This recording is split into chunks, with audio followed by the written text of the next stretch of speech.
a gente tem a última ceia. E está escrito assim, Lucas 22, 14 e 20. Quando chegou a hora, Jesus e os seus apóstolos reclinaram-se à mesa e disse-lhes: desejei ansiosamente comer esta Páscoa com vocês antes de sofrer. Ou seja, Jesus está dizendo isso. Pois eu lhes digo, não comerei dela novamente até que se cumpra no reino de Deus. Ou seja, não vou comer de novo essa ceia. Recebendo um cálice, ele deu graças e disse: tomem isto e partirem uns com os outros. O cálice, né? De vinho.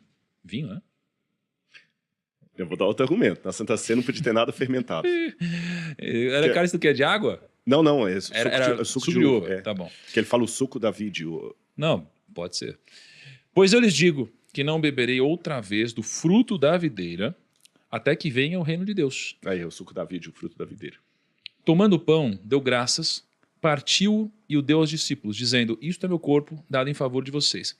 Façam isto em memória de mim. Da mesma forma, depois da ceia, tomou o cálice, dizendo: este cálice é a nova aliança no meu sangue, derramado em favor de vocês.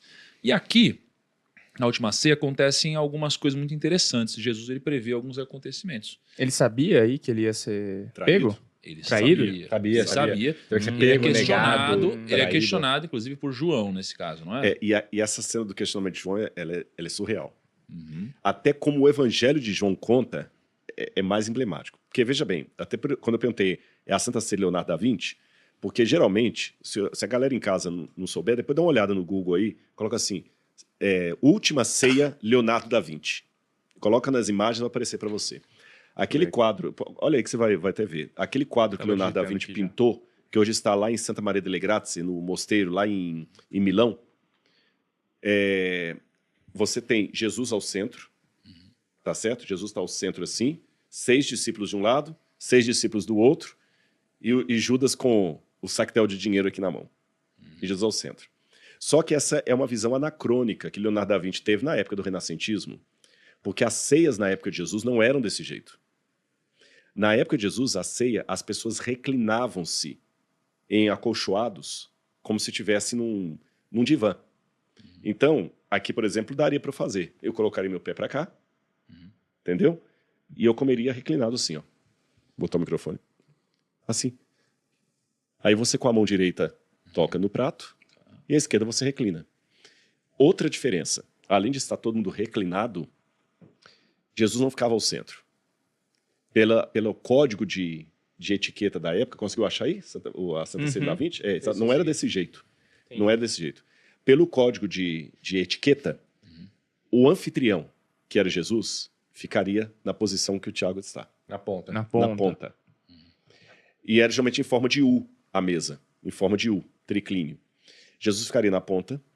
De um lado dele ficava o convidado de honra e do outro lado o mais íntimo. Ao meio ficariam os convidados de maior autoridade. E do lado de cá, onde eu estou, ficariam os mais simples. Aqueles que não tinham... Porque havia toda uma hierarquia até na hora da comida. Por exemplo, se fosse um pai com os filhos mais velhos ficariam ao lado dele e o mais novo ficaria do lado de cá. Se fosse um empregado que tivesse o direito de comer com o seu senhor, os empregados ficavam do lado de cá na mesa. E o senhor lá. Entendeu o esquema? Entendi. Aí quando você vai para o Evangelho de João, o Evangelho de João conta exatamente essa cena, mas eu vou ler que João dá um detalhe que os outros não dão. João diz assim, olha, quer ver? Pão. É na hora do pão, exatamente. E João fala assim, olha, João capítulo 13, versículo 21. Depois de dizer isso, Jesus se angustiou em espírito e disse: em verdade lhes digo, que um de vocês vai me trair. Então os discípulos olhavam uns aos outros sem saber de quem ele se referia, a quem ele se referia. Ao lado de Jesus estava reclinado um de seus discípulos, a quem ele amava.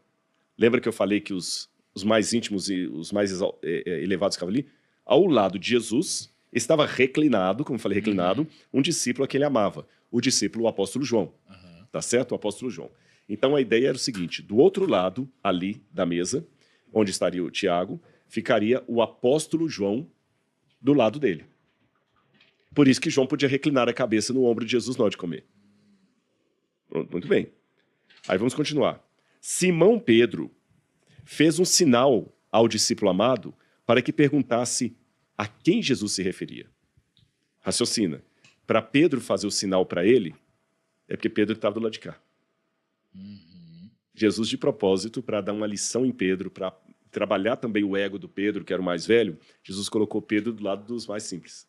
Caramba. Porque ele fala assim, pergunta para ele de quem que ele está falando. Pedro estava do lado de cá. Então aquele discípulo, reclinando-se sobre o peito de Jesus, estava lá do ladinho de Jesus, perguntou, Senhor, quem é? Jesus respondeu, aquele a quem eu der o pedaço de pão molhado. No outro evangelho que você leu, aquele que põe comigo a mão no prato. Ora, você só podia tocar na comida com a mão direita. E você comia com a mão, não era com o talher. E quando você estava servindo, por uma questão de etiqueta, o outro não podia chegar e colocar a mão dele junto. Então, das duas, uma.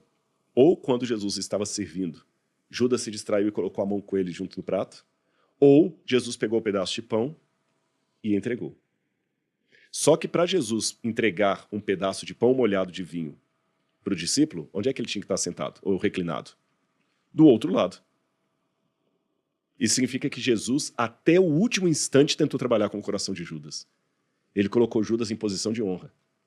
Mais do que Pedro. Ele mandou Pedro sentar aqui, João ficou lá e Judas ficou do outro lado. Até o último instante, ele ainda trabalhou no coração de Judas para que Judas não fizesse aquela traição.